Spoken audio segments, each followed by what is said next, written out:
안녕하세요. 김태형 목사입니다. 뚜벅뚜벅 메시지. 오늘은 고린도후서 9번째. 진정 부유한 자는 이렇게 산다. 고린도후서 8장 1절에서 24절의 말씀 가지고 함께 뚜벅뚜벅 걸어가겠습니다. 어느 목사님이 1995년 성령의 역사로 유명했던 미국의 한 교회에 갔을 때 이야기를 해 주었어요. 그 교회에서 깊은 인상을 받았던 것은 예배당 옆에 있는 구제품 창고 건물이었답니다. 작은 백화점 같은 규모로 성도들이 기증한 많은 구제품들이 쌓여 있었고 매주 그것을 가난한 이들에게 나누어주는 사역을 하고 있더랍니다. 그것이 그 교회에 나타나는 성령의 역사가 진짜 성령의 역사라는 증거라고 그렇게 얘기를 하셔요. 마태복음 11장에서 세례 요한이 옥에서 제자들을 예수님께 보내어 당신이 정말 오실 그 메시아입니까? 하고 물었을 때 예수님께서 이사야서를 인용하시면서 말씀하시기를 가서 가난한 자에게 복음이 전파된다 하라, 가난한 자에게 복음이 전파되게 하라고 그렇게 말씀하셨죠. 고린도 교회에 회개의 부흥이 일어났다는 소식을 듣고 사도 바울이 기뻐하면서 바로 이어서 예루살렘 교회를 위한 구제 헌금을 참여해달라고 요청했습니다. 글라우디오 형제 때 예루살렘에 기근이 들어 예루살렘에 있는 교인들도 극심한 어려움을 겪고 있었는데 그 소식을 들은 사도 바울은 선교지에 세워진 교회들로부터 헌금을 모아 예루살렘에 보내려 했습니다. 그 요청을 고린도 교회에 한 것이죠. 그런 부담스러운 요청을 왜 이 순간에 하는 것일까요? 그러나 사도 바울은 이 요청을 조심스럽게 말하는 것이 아니라 너무나 은혜로운 일을 전해주는 마음으로 말씀하죠. 1절 형제자매 여러분, 우리는 하나님께서 마게도냐 여러 교회에 베풀어 주신 은혜를 여러분에게 알리려고 합니다. 마게도냐는 그리스 북부 지역에 있는데요. 그곳에 빌립보, 데살로니가, 베레아 등의 교회가 세워졌습니다. 하나님께서 마게도냐의 여러 교회에 은혜를 베푸셨는데 그것을 전해주고 싶다는 것입니다. 회개의 붕이 일어난 고린도 교회에 이처럼 전해주고 싶은 마게도냐 교회에 베푸신 하나님의 은혜가 무엇입니까? 기근을 당한 예루살렘 교회를 위하여 구제 헌금에 참여하는 것입니다. 구제 헌금을 했다는 것이 무엇이 그렇게 특별한 은혜라는 말입니까? 이 마게도냐 교회들의 헌금은 특별했던 것입니다. 2절에서 마게도냐에 있는 성도들은 큰 환난의 시련을 겪었고 극심한 가난에 쪼들리면서도 넉넉한 마음으로 베풀었다는 것입니다. 3절에서는 그들이 힘이 닿는 대로 구제했을 뿐만 아니라 오히려 힘에 지나도록 자원해서 헌금하였다는 것이죠. 가장 놀라운 것은요, 4절입니다.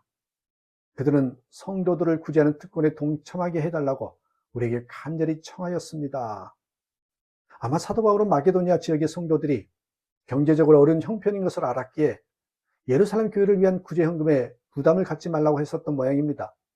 그런데 마게도니아 성도들이 사도 바울에게 구제하는 특권에 동참하게 해달라고 오히려 요청했다는 거죠.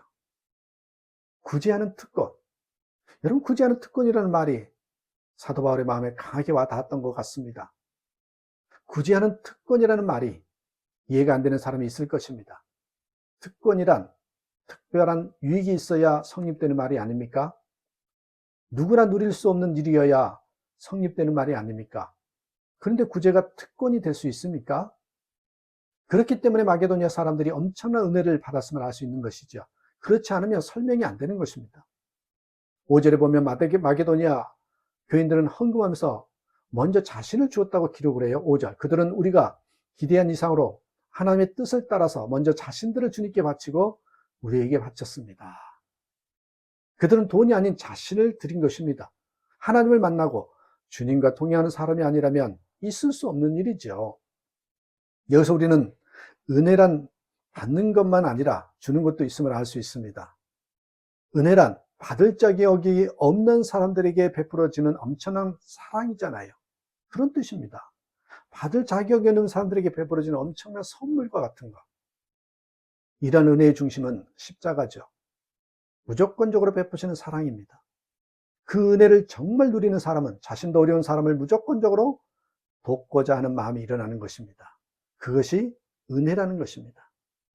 하나님께서 왜 은혜 받은 자에게 헌금을 하게 하시는 것일까요? 하나님은 재물이 필요 없으십니다. 세상 만물이 다 하나님의 것이잖아요. 그런데 왜 하나님께 감사를 꼭 헌금으로 드려야 하는 것일까요? 사도 바울은 먼저 하나님께서는 우리를 부요하게 하시려고 하신다고 그렇게 말씀하셔요. 왜 꼭 감사를 헌금으로 드려야 되느냐? 우리를 부요하게 하게 하시려고, 우리를 부요케 하시려고 한다는 거죠. 9절. 여러분은 우리 주 예수 그리스도의 은혜를 알고 있습니다. 그리스도께서는 부요하나 여러분을 위해서 가난하게 되셨습니다. 그것은 그의 가난으로 여러분을 부요하게 하시려는 것입니다. 우리를 부유하게 하시려고 예수님은 가난해지셨습니다.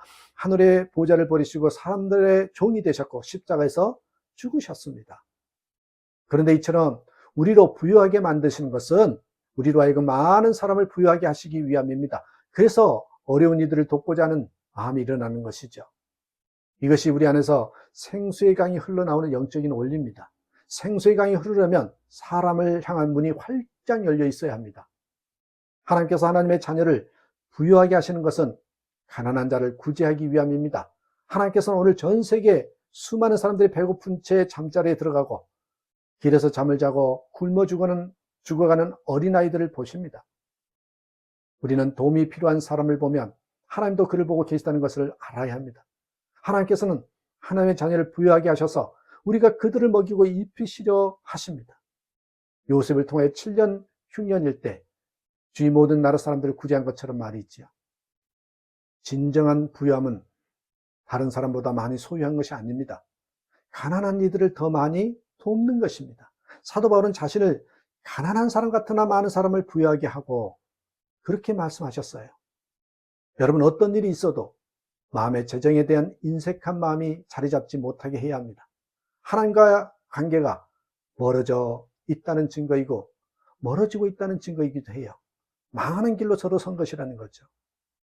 주님은 풍족히 받았으니 주는 것이 아니고 믿음으로 먼저 주면 넘치게 받을 것이라고 하셨죠. 누가복음 6장 38절. 주라, 그리하면 너에게 줄 것이니 곧 후히 되어 누르고 흔들어 넘치도록 하여 너에게 안겨주리라.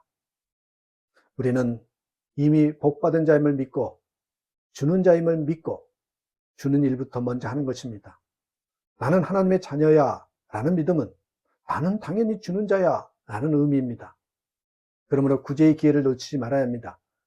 구제가 특권이라 여겨져야 합니다. 잠언 11장 25절에 구제를 좋아하는 자는 풍족하여질 것이요 남을 윤택하게 하는 자는 자기도 윤택하여지리라. 하나님을 기쁘시게 하며 사는 것은 특권입니다. 하나님을 닮은 자로 사는 것은 특권입니다. 제사함 받고 영생을 얻지 않았다면 불가능한 일이기 때문이죠. 여러분, 모두 예수님을 인격적으로 알고 친밀히 동행함으로 구제하는 특권을 마음껏 누리시는 그런 저와 여러분 되시기를 주님의 이름으로 축복합니다. 감사합니다.